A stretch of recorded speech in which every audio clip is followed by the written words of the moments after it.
और आपकी प्रबल इच्छा है कि आप सफलता की बुलंदियों पर जुड़े, तो इसके लिए सर्वप्रथम आपको अपना व्यवहार बदलना होगा। इसके लिए सबसे पहले आप अपने मन से घृणा, ईर्ष्या, द्वेष आदि विचारों को निकालकर बाहर करें, तब आप अपने भाग्य का स्वयं निर्माण करें। इस बात का विश्वास रखें कि सब कुछ आपके हाथ में है, क्योंकि आप ही तो अपने भाग्य का निर्माता है।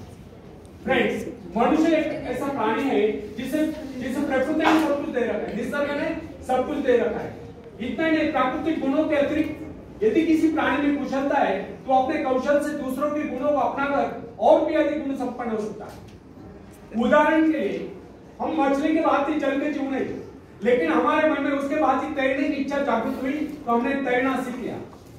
पक्षियों की भांति हमारी परवाज करने की इच्छा हुई तो हमने हवाई जहाज बना ली। इस प्रकार प्रकृति ने, निसर्ग ने मनुष्य को इस प्रकार बनाया कि वो सब कुछ कर सकता है। अतः प्रकृति से प्राप्त सुविधा का लाभ हम स्वयं नहीं उठाते हैं तो हम जैसा मूर्ख भला और कौन होगा। प्रकृति ने हमें क्या नहीं दिया, उसने हमें एक ऐसी शक्ति दी, बल्कि जादुई शक्ति दी है जिससे हम सब कुछ पा सकते हैं। हाँ, ये अलग बात है कि हम उस शक्ति को पहुंचा नहीं पा रहे। अरस्तु ने एक बार चौराहे पर खड़े होकर चिल्ला कर कहा था, इस दुनिया में सब कुछ है, जो चाहो सो पाओ, पर पहले अपने को उस योग्य बनाओ। अरस्तु ने कहा, इस दुनिया में सब कुछ है, जो कर्म ही नहीं वह कुछ नहीं पाता है। एक और सत्य, एक मुक्ति भी है, कर्म ही नहीं पावत नहीं। आपको क्या चाहिए इस पर विचार करिए, फिर गंभीरता पूर्वक उसके लिए योजना बनाइए। योजना बनाकर उस पर अमल करें, बराबर प्रयत्नशील रहे। एक दिन आप अपनी इच्छा पूर्ति करके रहोगे, एक दिन आपको सफलता अवश्य मिलेगी। यदि हम सतत विकासमान हैं तो हमारी शक्तियां क्षीण नहीं हो सकती। जिस प्रकार घर का कूड़ा प्रतिदिन झाड़ू से साफ करना पड़ता है, उसी प्रकार मन के कूड़े को प्रतिदिन साफ करें। निरंतर नए विचार, आगे बढ़ने के विचार, प्रगति के विचार, उन्नति के विचार मन में लाए, तब शक्तियों को क्षीण करने की क्रिया स्वयं समाप्त हो जाएगी। हमारे मन तथा शरीर में निरंतर विकास की क्रिया जारी रहना स्वाभाविक है। इसमें बाधा तब पड़ती है जब दूषित विचार हमारे मन पर आक्रमण करते हैं। मन पर दूषित विचारों का आक्रमण तभी होता है जब हमारे मन में खालीपन होता है। जब तक हम अपने मन में विकास के विचार रखते हैं, तब तक अवनति के विचार रह सकते हैं। प्रगति के विचार है तो अवनति के विचार रह सकते हैं। मन को नवीन तथा तरोताजा करने के अनेक उपाय है। इस विषय में हम सबके भिन्न भिन्न अनुभव हो सकते हैं। हम देखते हैं कई बार हमारे मन में दुख और निराशा की छाया आश्चर्यजनक रूप से लुप्त हो जाती है। दुख के घिर आए बादल हट जाते हैं, उनके स्थान पर हर्ष की धूप खिल उठती है। कम से कम कुछ समय के लिए जीवन के प्रति हमारा दृष्टिकोण बदल जाता है। कई बार हम अनुत्साहित और निराश हो जाते हैं और अकस्मात कोई शुभ समाचार आ जाता है और हमारा हृदय हर्ष से गदगद उठता है। अथवा कोई हृदय व्यक्ति आ जाता है और हमारी मनस्थिति में पूर्णतया परिवर्तन ला देता है। या कोई परम प्रिय मित्र आकर सारा वातावरण ही बदल जाता है। अथवा अचानक किसी सुंदर स्थान अथवा देश की यात्रा करने का अवसर प्राप्त हो जाया करता है और उसके प्राकृतिक सौंदर्य का लेप हमारे हृदय को शीतल कर देता है। किसी को ऐसे स्थान की यात्रा करनी पड़ती है जिसकी हमारे मन में सदा से इच्छा रहे और वहां से सौंदर्य के कारण हमारे विचारों में परिवर्तन आ जाता है और हम प्रसन्नता से विभोर हो जाते हैं। फ्रेंड्स, कुछ लोगों का यह विचार है कि मन आदि प्रभाव को ग्रहण करने में असमर्थ है, उसकी स्थिति में विशेष परिवर्तन नहीं किया जा सकता। उसके हर्ष विषाद की सीमाओं का निर्धारण केवल भाग्य द्वारा होता है और हम केवल इतना ही कर सकते हैं कि इसे विचारों का अंश देकर चकमा दें। परंतु यह धारणा गलत है। हमारे पास ऐसे असंख्य उदाहरण हैं जिनमें व्यक्तियों की मनोवृत्ति में आमूल परिवर्तन होता देखा गया। उनके मस्तिष्क में क्रांति होती देखी गई। बहुत से लोग जो जन्म से दुर्बल थे वे व्यायाम द्वारा सबल होते देखे गए, अकर्मण्य कर्मठ होते देखे गए। ऐसे अनेक उदाहरण हमारे सम्मुख है जिनमें व्यक्ति मानसिक शक्तियों से रहित थे, किंतु प्रयत्न द्वारा उनमें भारी परिवर्तन आ गया। उनका दुर्बल व्यक्तित्व प्रबल व्यक्तित्व में परिणत हुआ। साहस का उदाहरण लीजिए। बहुत से सफल व्यक्ति पहले स्कूल से रहित थे। खतरा था कि उनका समस्त भविष्य अंधकार में होगा, परंतु माता पिता या गुरु की शिक्षा का उन पर ऐसा प्रभाव पड़ा कि उनके जीवन की धाराएं बदली। इससे यह सिद्ध होता है कि मनुष्य उपदेश या शिक्षा प्राप्त करके या निरंतर अभ्यास से विचारों में क्रांति ला सकता है। फ्रेंड्स, साहस पर मनुष्य का जन्म सिद्ध अधिकार है। साहस के भाव परिपक्व होने पर वही व्यक्ति जो पहले काय समझा जाता था, शौर्य और पराक्रम के कारनामे कर लोगों को चकित कर देता है। जब हम भय, संदेह, निराशा से ग्रस्त स्थिति में होते हैं, तब हम सही निर्णय नहीं कर पाते। उचित एवं ठोस निर्णय केवल उसी समय किया जा सकता है जब मस्तिष्क सही स्थिति में हो। निराशा, क्रोध, भय, ईर्ष्या, द्वेष आदि के बादलों से गिरकर अंधकार में मत। भय तथा चिंताग्रस्त मनस्थिति में कभी किसी महत्वपूर्ण विषय पर निर्णय नहीं करना चाहिए।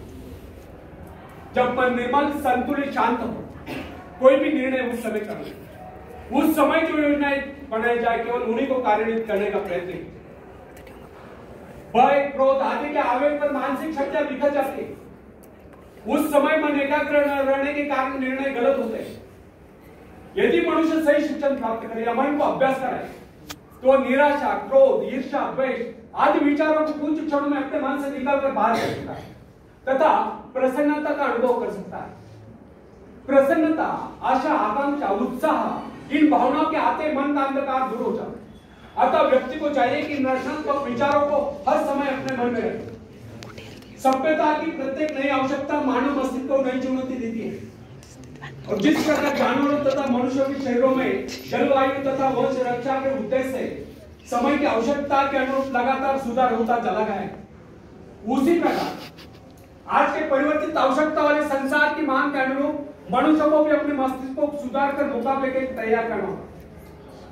मस्तिष्क पर जिन विषयों पर सोचने का भार पड़ता है उसी के अनुरूप वो अपने में परिवर्तन कर लेता है। वो नई कोशिकाओं का विकास कर लेता है, दुर्बल कोशिकाओं की मरम्मत कर लेता है तथा उन्हें मुकाबले के लिए तैयार कर लेता है। फ्रेंड्स, बड़े शहर के हलचल और शोरगुल में काम करने वाले व्यक्ति का मस्तिष्क विभिन्न रूपों में विकसित होगा। वो शीघ्र सोचेगा, तेजी से गति करेगा, संश्लिष्ट विविध कार्यों में द्रुत गति से चेष्टा करेगा। शीघ्र पड़ने वाली विविध आपातकालीन क्रियाओं का मुकाबला करने के लिए वो तुरंत कार्रवाई करने का अभ्यास हो जाता है। छोटे नगर, कस्बे में रहने वाले व्यक्ति का मस्तिष्क भिन्न प्रकार से विकसित होगा क्योंकि उसकी आवश्यकता इतनी विविध नहीं है। उसे तुरंत ही बहुत से निर्णय करने की आवश्यकता भी नहीं होती। ये कदापि न भूले कि प्रत्येक कार्य मस्तिष्क समूह को एक नई चुनौती उपस्थित करता है और उसकी आवश्यकता के अनुरूप ही मस्तिष्क अपनी काबिलियत का विकास कर लेता है तथा विशेष किस्म के काम के लिए अपनी शक्तियों को बढ़ाता है। विभिन्न धंधों, नौकरियों, व्यवसायों एवं व्यापारों के लिए विभिन्न प्रकार की शारीरिक तथा मानसिक चेष्टाओं की आवश्यकता होती है। इन आवश्यकताओं में तीव्र गति से निरंतर परिवर्तन होता रहता है। अतः जिस व्यक्ति का मस्तिष्क जितना अधिक ग्रहणशील, संवेदनशील, सूक्ष्म होता है वो उतनी तीव्रता से अपने में परिवर्तन लाने में समर्थ होता है या नए संघर्ष में सफलता या विजय प्राप्त करता है। उदाहरणता, एक पुरोहित की आवश्यकता विशिष्ट होती है अतः उसके मस्तिष्क के विकास का स्वरूप उन्हीं आवश्यकता के अनुरूप विकसित होगा। वर्ष तक उसका मन निरंतर आध्यात्मिक विषयों के चिंतन में लीन रहता है। अतः उसके मस्तिष्क के विकास का स्वरूप एक वकील, एक व्यवसायिक एवं भवन निर्माण विशेषज्ञ से भिन्न होगा। जिस व्यक्ति का जीवन अध्ययन या भौतिक हलचलों में लीन रहा है उसके मस्तिष्क के सेल्स का विकास एक व्यापारी के मस्तिष्क से भिन्न होगा। अध्यापक में विचारों की उन्मुक्तता, कार्यों में शिथिलता, भौतिक पदार्थ की प्राप्ति के आग्रह का अभाव, एकांत प्रियता दिखाई देगी, जबकि व्यापारी में समझदारी, दूरदर्शिता, चतुरता, नियमबद्धता, समयबद्धता और पूर्ति दिखाई देगी। महत्वाकांक्षा मस्तिष्क के विकास में परिवर्तन या सुधार लाने वाली प्रबल शक्ति है।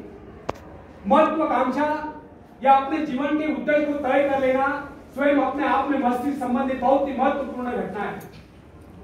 वैज्ञानिक लोग मस्तिष्क को विकसित करने की संभावनाओं पर खोज करने में व्यस्त है।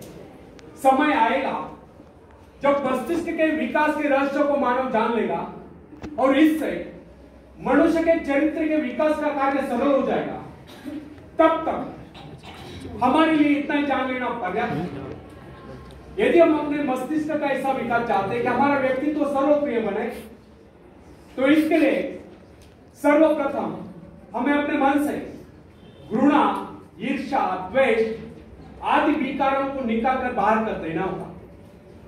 जब यह गुण हमारे भीतर नहीं होंगे तब हम हर क्षेत्र में अपने पांव जमा सकते हैं, दुनिया जहां से सहयोग ले सकते हैं तथा सफलता की ऊंचाइयों को छू सकते हैं। आखिर में एक शेर में सुनाता हूं, तुम उड़ सकते हो मुक्त आकाश में, तुम मुक्त आकाश के पंछी हो, तुम व्यर्थ ही डरे हो, तुम भूल ही गए हो कि तुम्हारे पास पंख है, तुम पैरों से चल रहे हो, तुम आकाश में उड़ सकते हो, थोड़ा फड़फड़ाओ ताकि तुम्हें एहसास हो जाए।